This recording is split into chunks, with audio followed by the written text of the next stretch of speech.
2017장 16절로 끝절까지 우리 같이 한번 읽어보시죠. 좀 깁니다마는 그래도 천천히 한번 사도행전 17장 16절부터 끝절에 있는 말씀을 같이 한번 읽어보겠습니다.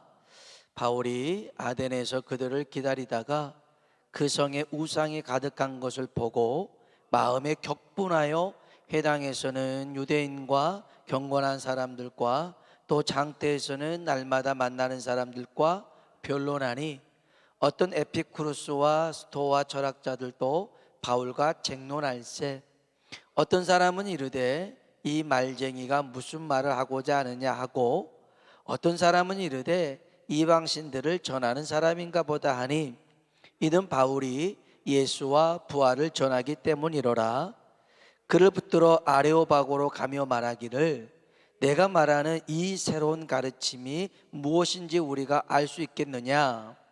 내가 어떤 이상한 것을 우리 귀에 들려주니 그 무슨 뜻인지 알고자 하노라 하니 아덴 사람과 거기서 나그네 된 애국인들이 가장 새로운 것을 말하고 듣는 것 위에는 달리 시간을 쓰지 않음이더라. 바울이 아레오바고의 가운데 서서 말하되 아덴 사람들아, 너희들을 보니 범사에 종교심이 많도다.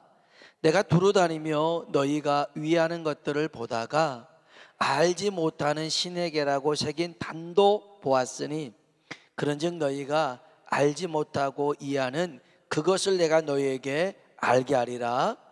우주와 그 가운데 있는 만물을 지으신 하나님께서는 천지의 주제시니 손으로 지은 전에 계시지 아니하시고 또 무엇이 부족한 것처럼 사람의 손으로 섬김을 받으시는 것이 아니니 이는 만민에게 생명과 호흡과 만물을 친히 주시는 이심이라.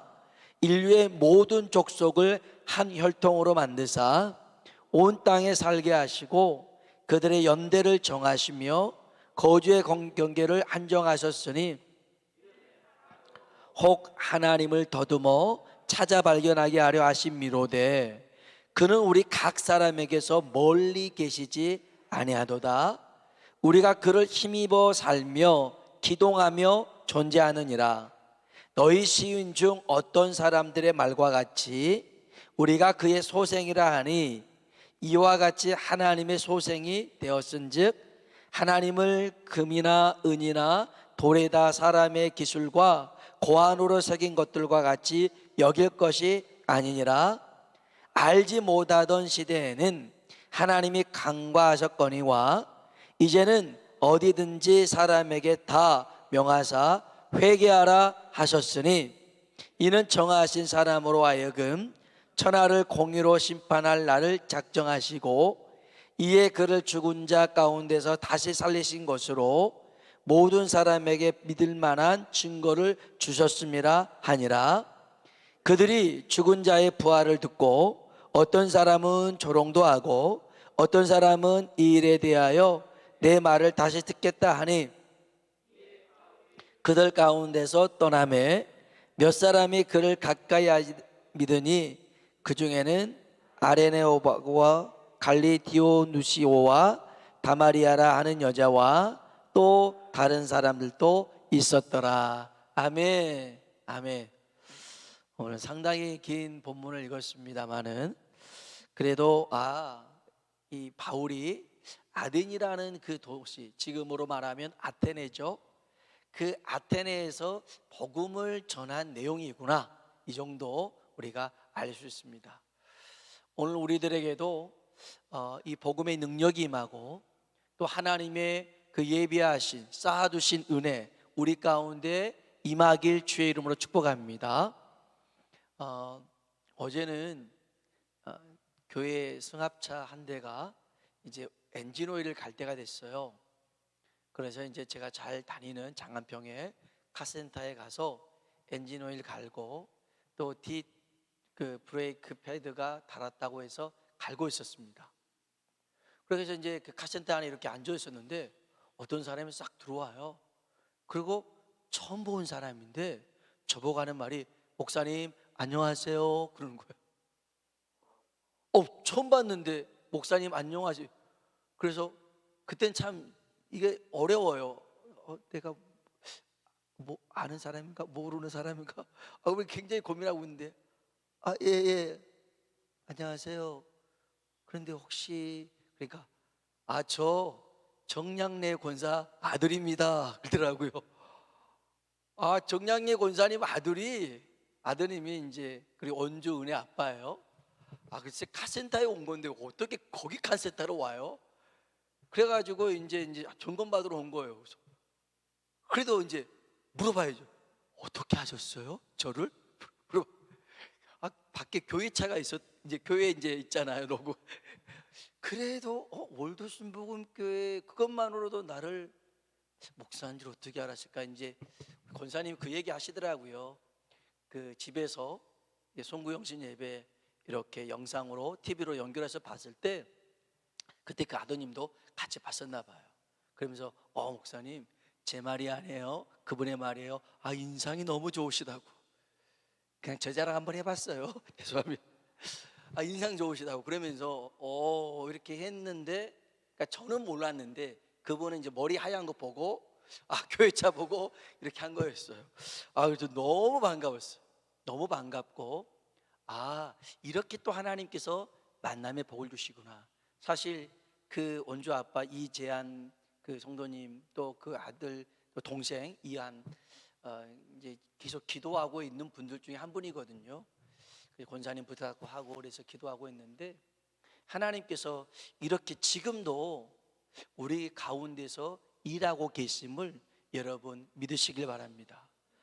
정말 그렇게 한번 쓱 만난 거였지만 정말 저한테는 너무 기분이 좋았어요. 그래서 자랑하려고 전화를 했어요. 정량래 권사님한테 아들 만났다고 얼마나 제가 신나서 전화를 한 적이 있어요. 오늘 우리 삶의 하나님이 이렇게 이제 여러 가지를 만나게 하실 텐데 특별히 이 복음의 선한 영향력들이 우리 가운데 펼쳐지길 주의 이름으로 축복합니다. 바울이 베레아에서 사역을 하다가 아주 유대인들의 그런 시기와 대적 때문에 피신하듯이 홀로 이제 이 아테네로 피신하게 되었습니다. 그때 실라와 디모데는 베레아에 머물고 있었어요. 그러니까 바울만 이쪽 아덴으로 온 거였어요. 그래서 바울이 어서 그들을 좀 데려오라고 부탁을 하죠. 여기 성경 보면 14절 15절에 보면 형제들이 곧 바울을 보내어 바다까지 가게 하되 실라와 디모데는 아직 거기 머물더라. 바울을 인도하는 사람들이 그를 데리고 아덴까지 이르러 그에게서 실라와 디모데를 자기에게로 속히 오게 하라는 명령을 받고 떠나니라. 그러니까 혼자서 이 아덴에 가게 되었습니다. 혼자서 아덴 거리를 걸어 다니는데요, 이 바울 마음에 분이 가득 찼습니다. 걸어가다 보니까 거리마다 집집마다 상점마다 우상이 그렇게 많아요. 제가 외국을 많이 안 가봤지만 대만 한번 가보고 일본 한번 가봤는데 거기도 상당히 그런 사당도 많고 그 다음에 집 옆에 막 그 여러 가지 그런 신들을 섬기는 곳들이 굉장히 많이 있더라고요. 멀리 있지 않아요. 아주 가까이 있어요. 야수쿠니 신사는 우리가 알고 있는 신사지만 그런 신사가 10만 개 이상 되는 신사들이 굉장히 많이 있어요. 일본이 그렇더라고요. 아무튼 이 아테네에서 그런 것들이 너무 많은 것에 화가 났어요. 그래서 회당, 유대인들 10사람만 모이면 회당 만들 수 있는데 회당에서 그들에게 복음 전하고 장터, 아고라라고 하죠. 여기에서 복음을 전했습니다. 그러다가 이 그리스의 양대 철학의 산맥이 있습니다. 에피쿠로스와 스토아과 철학자들과 논쟁을 펼쳐지게 됩니다. 그들은 이방신에 대해서 궁금증을 가졌고 바울은 예수와 부활을 전합니다. 한번 볼까요? 18절입니다. 읽어보겠습니다. 어떤 에피쿠로스와 스토아 철학자들도 바울과 쟁론할세 어떤 사람은 이르되 이 말쟁이가 무슨 말을 하고자 하느냐 하고 어떤 사람은 이르되 이방 신대를 전하는 사람인가 보다 하니 이는 바울이 예수와 부활을 전하기 때문이로라. 아멘. 아멘. 바울이 예수와 부활을 전했습니다. 그러니까 이 사람들이 처음 듣는 말이에요. 사람이 죽었다가 어떻게 살아날 수가 있어? 그것도 사흘 만에 다시 살아났다고? 그런 일이 있어? 믿질 못한 거였습니다. 그래서 아레오바고라는 이런 종교 그런 토론할 수 있는 그런 장소에서 본격적인 논쟁을 펼쳐지게 되는데, 우리는 오늘 이 본문에 보면 두 부류의 헛똑똑이를 발견하게 됩니다. 헛똑똑이는 뭐예요? 겉으로는 굉장히 똑똑한 척 보여요.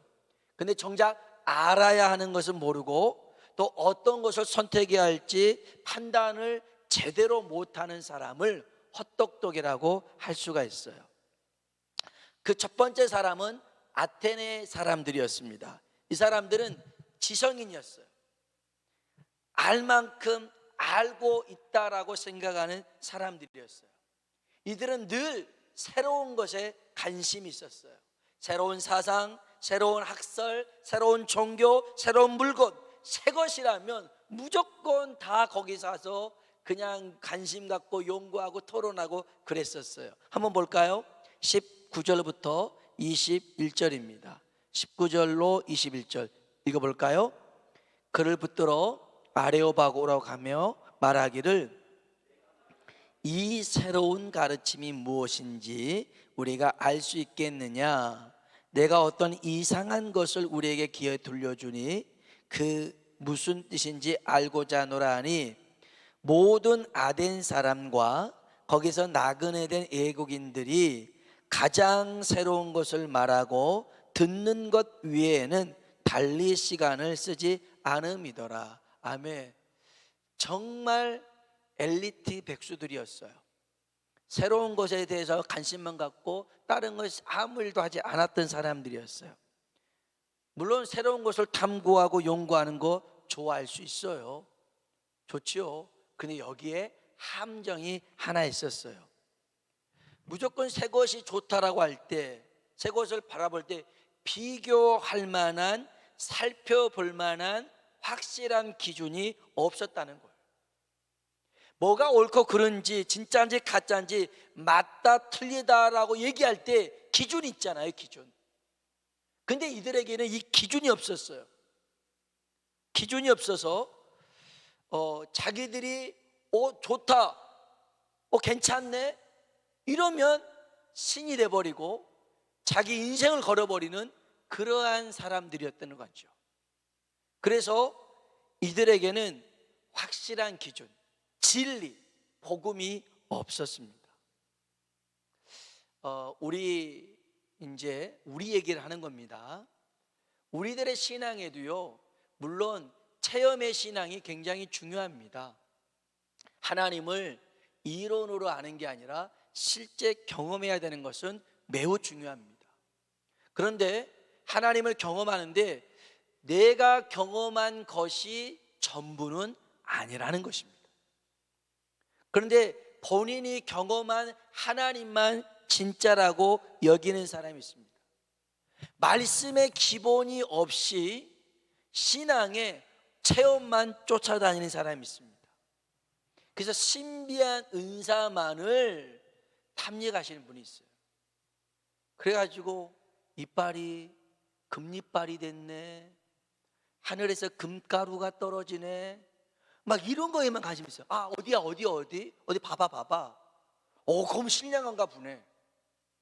그 목사님이 능력이 있는가 보네. 그런 데만, 현상에만 집중하는 경우가 있어요. 기적만 쫓아가요. 능력만 쫓아갑니다. 굉장히 위험한 신앙일 수가 있더라는 겁니다. 제가 아는 한 분이 계셨습니다. 이분이 그래도 신앙생활을 교회에 하셨는데, 교회 안에서도 중직의 그런 직분을 맡았는데, 자꾸만 이분이 어떤 그런 신비주의 체험에 대해서만 관심이 많았어요. 그래서 이상한 사이트면 어떻게 알고 가고, 또 기도원도 제발 여러분, 기도원 요즘은 뭐 잘 가기도 어렵지만 기도원 가실 때 좀 말 좀 하고 가세요. 어디 기도원을 간다고. 그러니까 어디, 물론 요즘은 어느 기도원에 어떤 강사가 하는지는 다 알 수는 없지만 함부로 그냥 어디 기도원에 가서 능력 있다, 은사 있다 그래가지고 그냥 머리띠 밀고 그러다가 큰일 나요. 그러다 큰일 나요. 그러니 꼭 검증이 되고 또 알 수 있을 만한 곳을 여러분이 가셔야 되거든요. 아무튼 이분은 그런 데만 쫓아다녔어요. 가정교회에서 어떤 분이 그런 은사사역 한다 그러면 매달려서 다다다다다 방언도 세 방언을 해야 된다고 그러고, 그러면서 또 신학 어디 무료로 하는 신학원도 다니고, 그러다가 사이비 이단에 빠지고 말았어요. 자, 왜 그러냐면 기준이 없기 때문에 그래요. 우리 신앙에 말씀에 기준이 있어야 될 줄은 믿습니다. 말씀에 기준이 없잖아요. 그러면 우리는 언제든지 넘어질 수 있어요. 언제든지 쓰러질 수 있어요. 그래서 우리의 삶에 항상 말씀의 틀 안에서 살아가는 우리 모두가 되시길 주의 이름으로 축복합니다. 저희 어머님이 20년 동안 넘게 호떡만 한 게 아니라 붕어빵도 만든 적이 있어요. 그러면 이제 어머니가 금요일 날이면 구역장 모임 갔을 때, 또 구역 예배 갔을 때 제가 대타를 한 적이 있었어요. 그러면 이 주전자에다가 이제 이렇게 좀 밀가루를 붓고 파대서 돌려고 저쪽 한 빼서 이렇게 했어요. 그런데 어머니가 만든 거하고 제가 만든 거하고 달라요. 어떤 애들은 팥이 나왔어요. 내장이 나온 거죠. 이런 것도 있고 막 아주 이상한데, 놀라운 사실은 그래도 붕어빵을 만들었어요. 왜냐하면 붕어빵 틀에다가 부었거든요. 이게 없었더라면 국화빵이 될지 어떤 빵이 될지 몰라요. 그런데 그 틀에다 부었단 말이에요. 그래서 여러분, 우리 신앙에도 마찬가지예요. 물론 다 같은 틀이 필요한 건 아니지만 항상 말씀의 이 틀, 프레임이 있어야 된단 말이에요. 기준이 있어야 돼요. 그래야지만이 옳고 그름, 이단과 정통을 구분할 수 있게 돼요. 무조건 새 것이 좋은 것이 아니라, 무조건 옛 것이 좋은 것이 아니라, 오늘 우리 모두가 진리의 말씀을 기준 삼고 살아가는 하나님 사람 되길 주의 이름으로 축복합니다. 이 사람들요, 두 번째 보니까 얼마나 종교심이 많은 줄 아세요? 22절 23절 보겠습니다. 22절 23절. 바울이 아레오바고 가운데 서서 말하되 아덴 사람들아, 범사에 종교심이 많도다.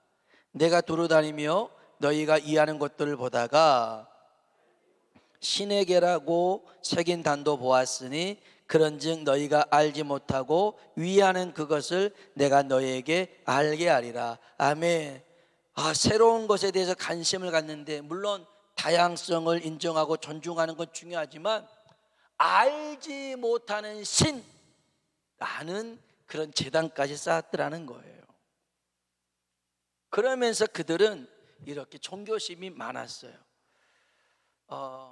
오늘날 우리는 이거 정말 조심해야 돼요.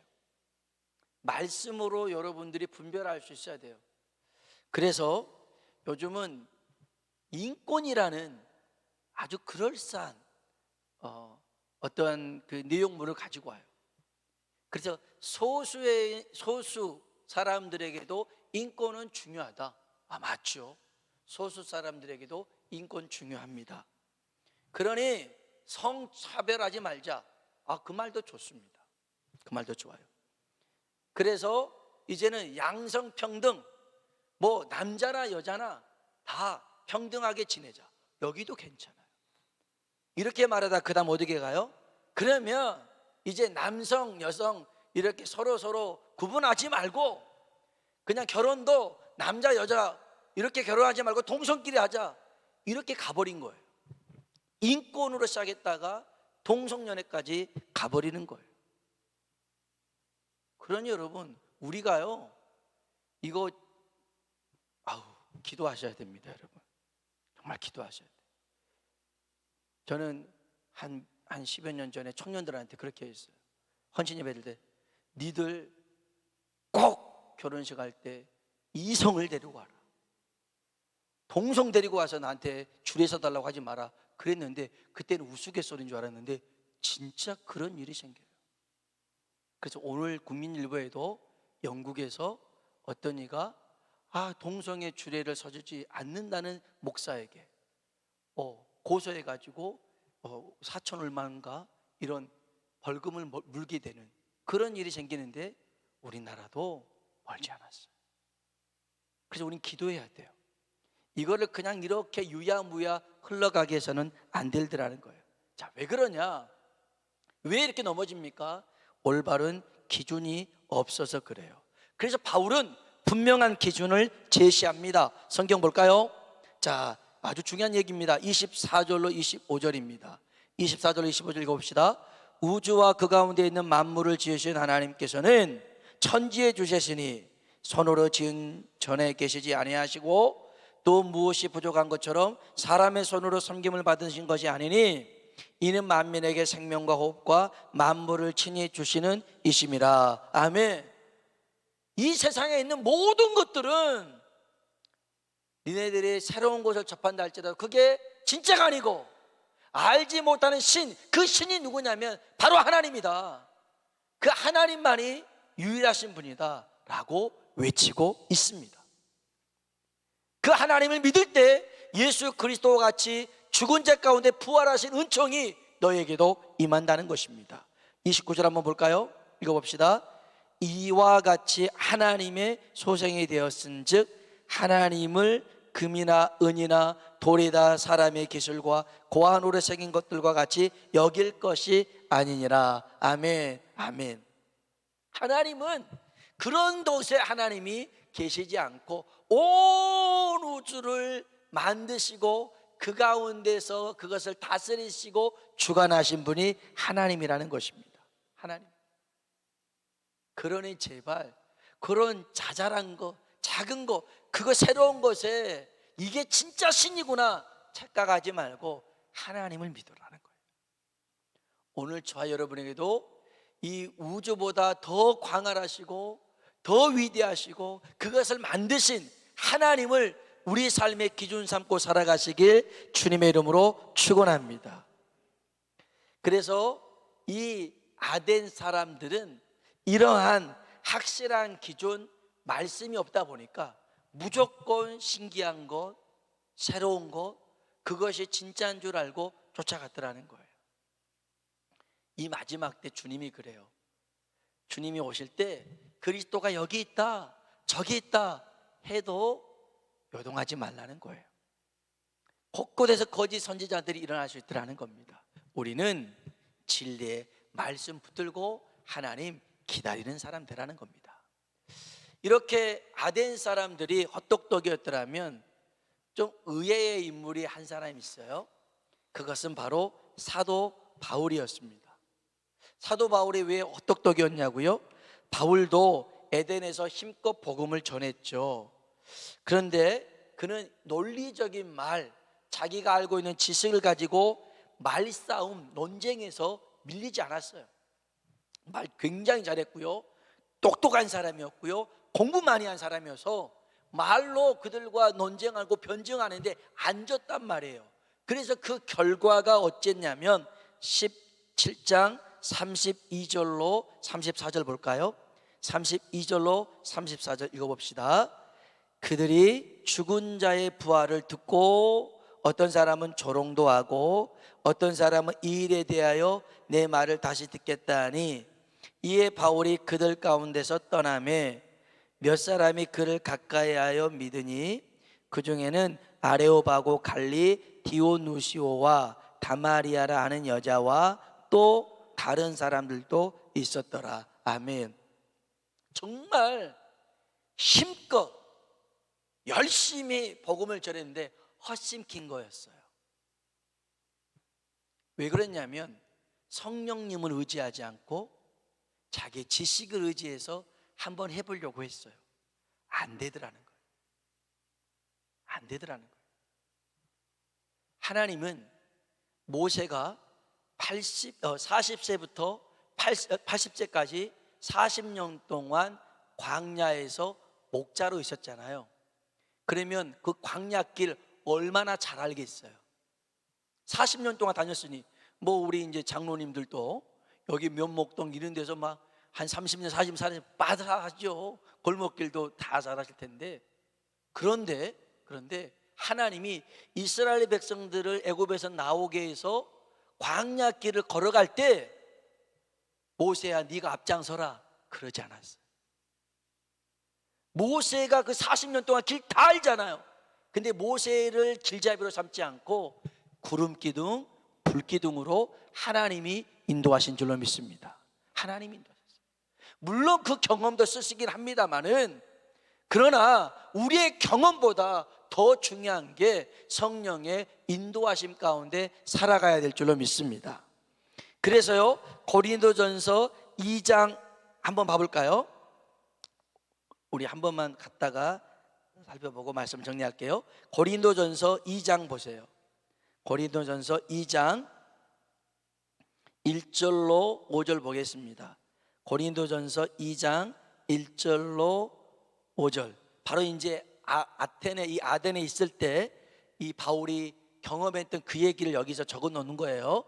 고린도전서 2장 1절로 5절 읽어봅시다. 형제들아, 내가 너에게 나아가 하나님의 증거를 전할 때 말과 지혜의 아름다운 것으로 아니하였나니 예수 그리스도와 그 십자가에 못 박히신 것 외에는 아무것도 알지 아니하기로 작정하였습니다. 내가 너희 가운데 거할 때 약하고 두려워하고 심히 떨었노라. 내 말과 내 전도함이 설득력 있는 지혜의 말로 하지 아니하고 다만 성령의 나타나심과 능력으로 하여 너희 믿음이 사람의 지혜에 있지 아니하고 다만 하나님의 능력에 있게 하려 하였노라. 아멘.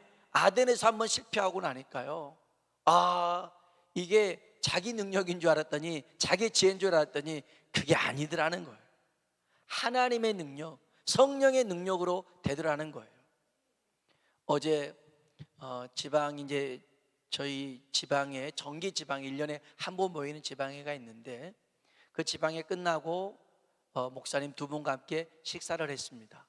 그 중에 한 분이 우리 지방의 목사님인데 굉장히 똑똑하신 분이에요. 고대를 나왔어요. 그리고 이공계를 졸업하셨어요. 그리고 뒤늦게 신학을 하셔가지고 이제 아주 좀 제법 그래도 우리 지방에서는 큰 교회에서 부교육자 훈련도 받았어요. 이제 개척하면 되겠다. 개척했어요. 실패했대요. 그분 말씀으로 완전히 바닥으로 떨어져 버렸대요. 잘 될 줄 알았대요. 그분 똑똑하니까. 근데 이제 거기서 하나님이 자신을 깨트렸는데, 전에는 자기가 하나님에 대해서 많이 오해하고 있었다는 거예요. 이분은 굉장히 FM의 신앙을 가져요. 그러니까 율법주의 그런 게 강했어요.